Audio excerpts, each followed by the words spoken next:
Hi everybody, it is the Yahoo and the Tor channel, and I am with Mr. Yeah. And I am Jason, and we thank you guys for listening in on this, and we have everyone in the house napping, and so we thought we'd kind of go over a little bit different reading today, which is the reading of one of the 12. And when I say one of the 12, we are talking about one of the 12 sons of Jacob. And this is his final testimony. This is the statement that he made to his kids on the way out the door, right before he is going to die. And we're going to run through all of these guys, but we'll run through this one first. And the version that we have at the top is the RSTNE, which is a version that is available free of charge on the YHWHs website. It is the third download under the download section on the left-hand side. And the bottom one here is this is YHWHs Scriptures. This is one of our own translations that we put together on this. Not our own translations, but we reworded it so it is almost exactly like, which is the YHWHs Scriptures style of it. So this is our version of it, and we will begin. And you can read this at the YHWHs website as well. And so there's two different versions. They're definitely worded differently, and so we will begin right here. And maybe Eli, maybe I'll have you come over here, and I'll actually have you just drive this side. Drive the split screen, yeah, like we normally do. Old times. Yep, just like old times. All right, and so here we go on this, folks, and we thank you guys very, very much for hanging out with us and doing this reading. And these are very interesting books as you get to see the life and the mind of the children of Jacob. Okay, here we go. And so the first line here doesn't actually say anything other than kind of a layout of what it is. And since we're going to be reading it, we won't even need to read it. Okay.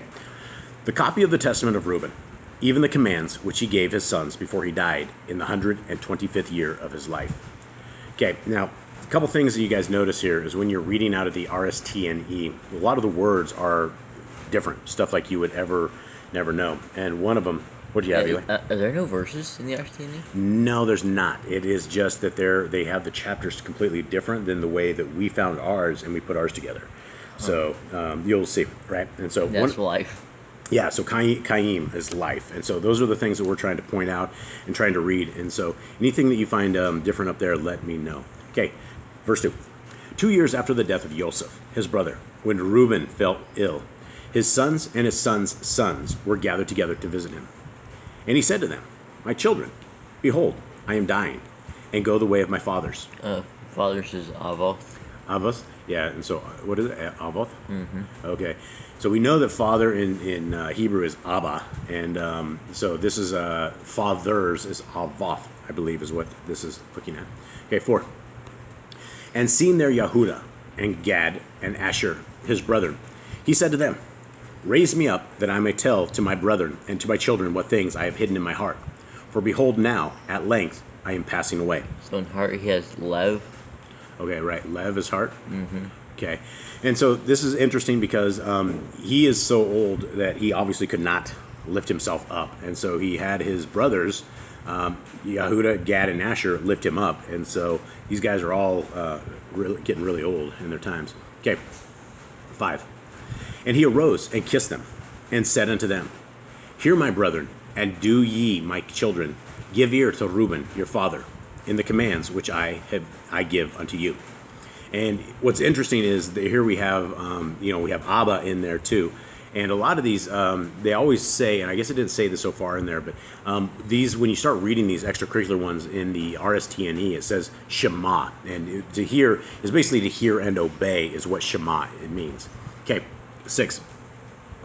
And behold, I call to witness against you this day, the Elohim of the Shemaim, that ye walk not in the sins of youth and fornication, wherein I was poured out, and defiled the bed of my father Jacob.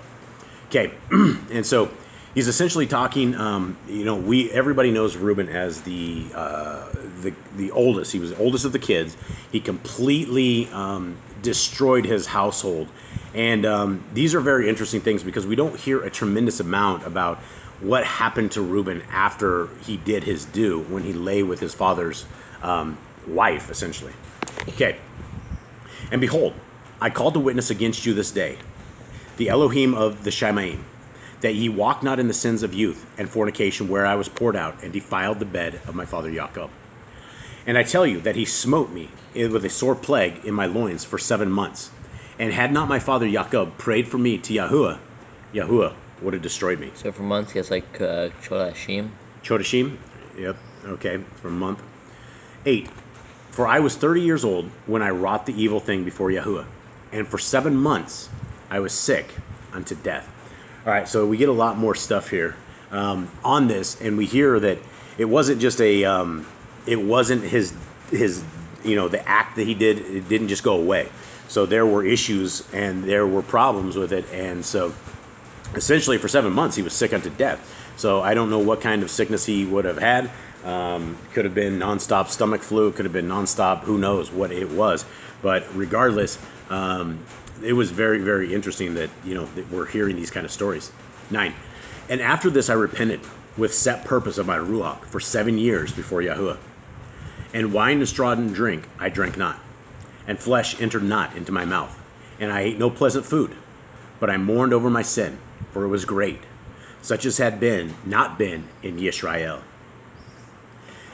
What do you have? That's the end for me. That's the end, but it continues on, right? It just years goes into chapters. These things are right there. So let's take off into 11 here. And now hear me, my children, what things I saw concerning the 7th ruach of deceit when I repented. 7 ruach, therefore, are appointed against men, and they are the leaders and the works of youth. And 7 other ruach are given to him at his creation, that through them should be done every work of man.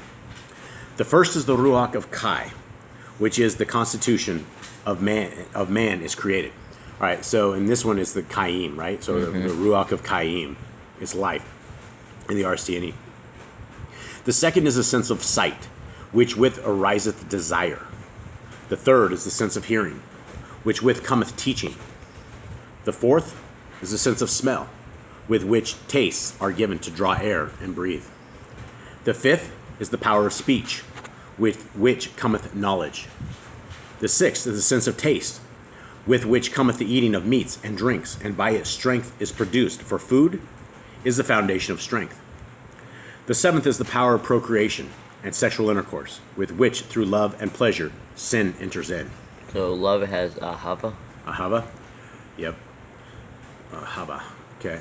AHAVA? Okay. 21. Wherefore it is the last in order of creation, and the first in that of youth, because it is filled with ignorance, and leadeth the youth as a blind man to a pit, and as a beast to a precipice. Besides all these, there is an 8th, ruach of sleep, with which is brought about the trance of nature and of death. And I always thought that was interesting. What does it have in there for? Yeah, it does say trance and nature in the RSTNE too. So you guys can see these are very, very close translations on this whole thing. Okay, what do you think about that, Eli? What do you think about sleep and dreams? It's really interesting. I never really thought there'd be like a rock for that would give you dreams, but it makes sense. Yeah, and that's a thing. I've always questioned the whole thing about dreams is who writes the scripts for the world that we live into in a dream. It's like I've had so many adventures in different dreams, and you wake up and you're like, wow, was that real or was that not real? And then the thing about dreams is you oftentimes forget them. Do you remember a lot of dreams? Very few. Very few. All right, let's continue on. 23. With these ruach are mingled the ruach of error. First, the ruach of fornication is seated in the nature and in the senses. The second, the ruach of insatiableness in the belly. The third, the ruach of fighting in the liver and gall. The fourth is the ruach of ubiquitous and chicanery, that through officious attention one may fare in seeming. In seeming. What does it say? It does say the same words. Fair in seeming. Yeah, wow. So it's almost the exact same translations. The fifth is the ruach of pride. That one may be boastful and arrogant. The sixth is the ruach of lying, in perdition and jealousy to practice deceits, and concealments from kindred and friends. Friends is Shavirim. Shavarim, friends. All right, remember that, so we don't have to remember these. The seventh is the ruach of injustice, with which are thefts and acts of rapacity, that a man may fulfill the desire of his heart. For injustice worketh together with the other ruach by the taking of gifts. And with all these, the ruach of sleep is joined with that of error and fantasy. So there is, it's interesting, that it talks about dreams again, and that, it's these guys have everybody dreams, right? Everybody has dreams. Everybody goes to that place at night, and everybody has a spot. And a lot of times Yah will talk to people in their dreams, and a lot of times we don't know where we go when we dream or why we dream what we dream, but it's obvious as part of the building of our Creator, and He built us to dream. 32. And so perisheth every young man, darkening his mind from the truth, and not understanding the Torah of Elohim, nor obeying the admonitions of his father, as befell me also in my youth. So instead of truth, it has emet. Emet is truth. Okay. And now, my children, love the truth, and it will preserve you. Hear ye the words of Reuben your father. Pay no heed to the face of a woman, nor associate with another man's wife, nor meddle with affairs of womankind. So her wife has Isha. Isha, yeah. I did see that as I've been reading this RSTNE. Wife is Isha. For had I not seen Bilhah bathing in a covered place, I had not fallen into this great iniquity. For my mind, taking me in the thought of a woman's nakedness, suffered me not to sleep until I had wrought the abominable thing. For while Yaakov, our father, had gone to Yitzchak, his father, when we were in Eder, near to Ephrath in Bethlehem, Bilhah became drunk and was asleep uncovered in her chamber. Having therefore gone in and beheld her nakedness, I wrought the impiety without her, perceiving it, and leaving her sleeping departed. And forthwith a messenger of Elohim revealed to my father concerning my impiety, and he came and mourned over me, and touched her no more. So instead of messenger, it's like Malak. Yeah, Malak. It's interesting that right out of the gate, he says that his father was mourning over him. It sounds like, instead of being super, super angry, he was super, super broken that his son would do this, and he would defile not only his bed, but defile the commandments of our Creator. And these guys knew the Torah. They knew the Torah very, very well. And this was a bad thing. Very, very bad thing. All right. What do you got, Mr. Eli? You got anything? No. Nothing? You don't have anything to bring to this table on this? All right, here we go. Okay, so this one is our chapter 2, but for the, in the RSTNE, I don't know how they put these chapters together, but this is how they did it. Okay. Pay no heed, therefore, my children, to the beauty of women, nor set your mind on their affairs, but walk in singleness of heart in the fear of Yahuwah, and expend labor on good works, and on study, and on your flocks, until Yahuwah give you a wife, whom he will, that ye suffer not, as I did. So for good, it has Tov. Tov, yep, Tov. Yep. And that's what emissary of Elohim says a lot. For until my father's death, I had not boldness to look in his face, or to look to any of my brethren, because of the reproach. Even until now, my conscience causeth me anguish on account of my impiety. And yet my father comforted me much, and prayed for me unto Yahuwah, that the anger of Yahuwah might pass from me, even as Yahuwah showed. So again, you have the dad who was broken about the deed of his son, but he did not give up on his son at all.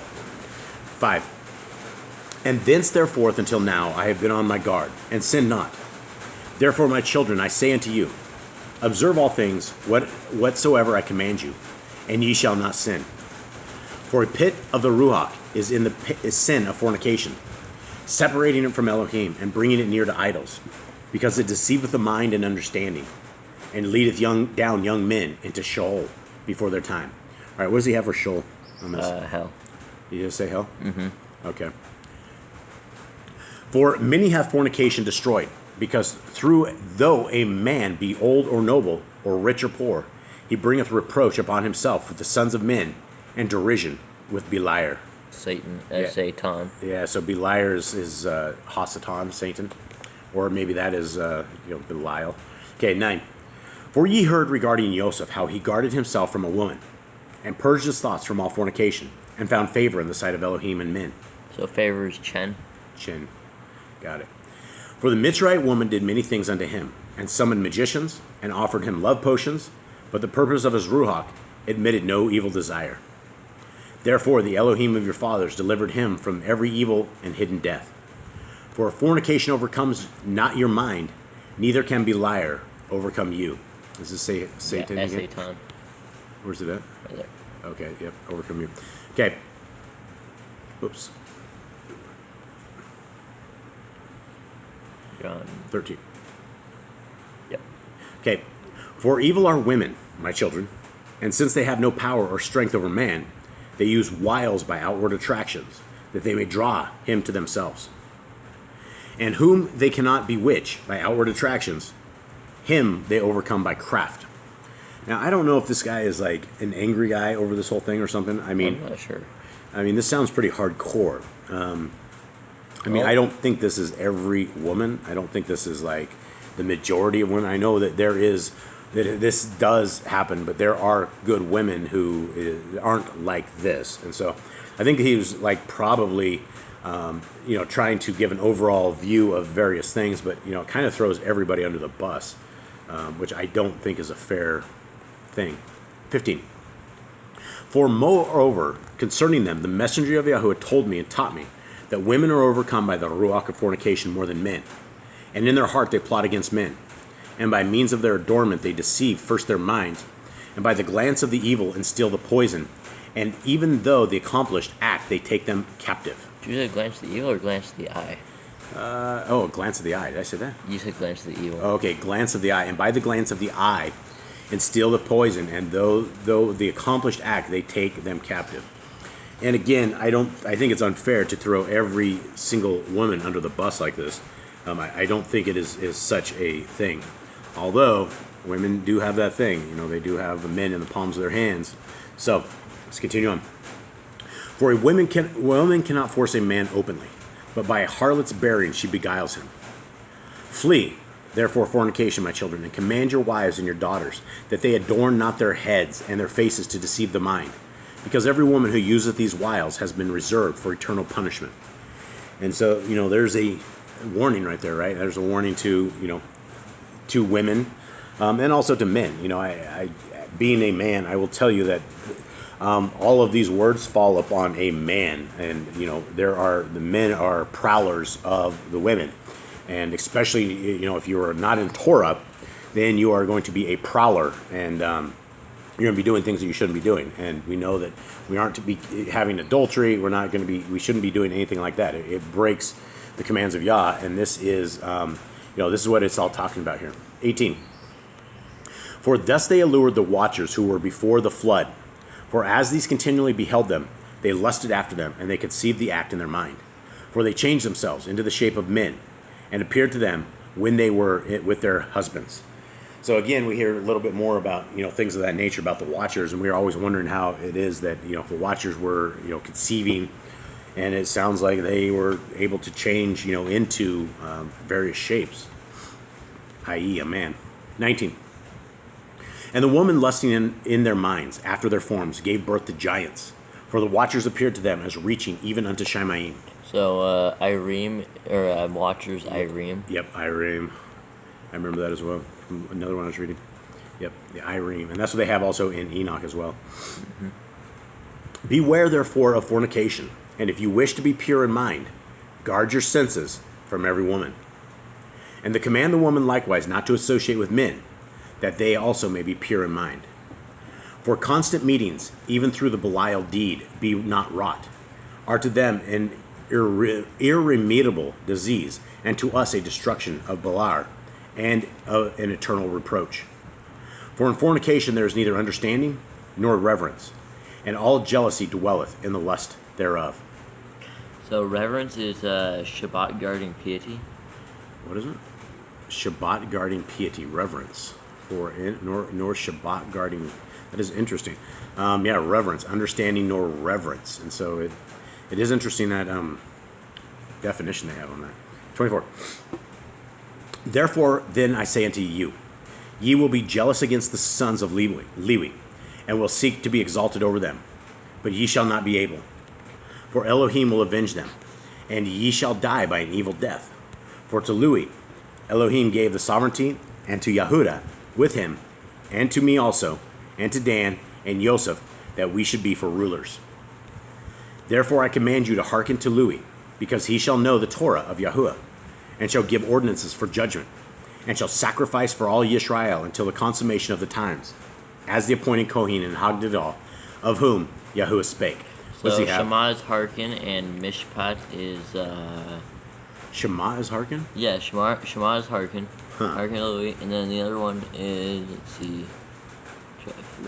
Kohen and Hagdodal, so high priest. So they they have that. Ordinances. Judgment is mishpat. Judgment or mishpat. Okay, beautiful. 27. I adjure you by the Elohim of the Shamaim to do truth, each one unto his neighbor, and to entertain love, each one for his brother. And draw ye near to Lui in humbleness of heart, that ye may receive a baraka from his mouth. So baraka is like bracha? Yeah, I think it's baraka. I mean, it would be B-R-A-C-H-A, bracha. It would be like bracha. Maybe. But I think it's baraka. Baraka. Okay, so that's blessings as well for those who do not know. 29. For he shall barak Yisrael and Yehuda, because hath he Yahuwah chosen to be sovereign over all the nation. So bless, barak is just bless. Right. Okay. And will bow down before his seed, for on our behalf it will die in wars visible and invisible, and will be among you an eternal sovereign. So seed is Zerah? Seed is Zerah, right. Okay. All right, and then that is the end of that. So, and Reuben died, having given these commands to his sons, and they placed him in a coffin until they carried him up from Mitzrayim, and buried him in Hebron, in the cave where his father was. And so that other one, it's the old King James Version, which is like Chevron, which is the old gas station. Yeah, it's where they went to have their donkeys filled up with fodder. Their vehicles. Okay. All right, everybody. That is it. This is a short reading on that. Eli, what are your thoughts on this? It's good. It tells you it has some life lessons. Yeah, life lessons in it. Like what? Don't fornicate. Yeah, don't fornicate. Don't deceive yourself, and don't let yourself be deceived by the devil, right? And that is an easy way, and the world is full of opportunities, especially in this world that we are in. I don't know if you can even watch TV anymore without seeing half-naked women on the TV, and that is all it takes. And Messiah says that adultery starts where you are lusting after a woman, and that is where it begins. And so if you're doing things of this nature, then we are out of covenant with our Creator, and we don't want to be out of covenant with our Creator. We want to be in covenant, and we want to be holy in everything that we do. And to be holy, it's not going to be out as a mad player, the mad cat that's out there doing all this kind of stuff. It is better for full abstinence until you find your Isha, until you find your wife, and then you guys can begin that world of that. But before that, when you are living in a world of the world that we live in right now, it is so easy. Guys go out there just to hook up with women. They will go to parties. It's like every single night they're out there carousing around, women and men. And so, if anyone gets any kind of lesson from this book of the Testament of Reuben, it's that he lived his entire life making regrets over doing the deed that he did. It ruined his entire life. It ruined everything. For a moment of pleasure, he ruined everything that he had. Okay, with that, we will call it goodbye. Thank you guys very much. Have a wonderful day. Excellent.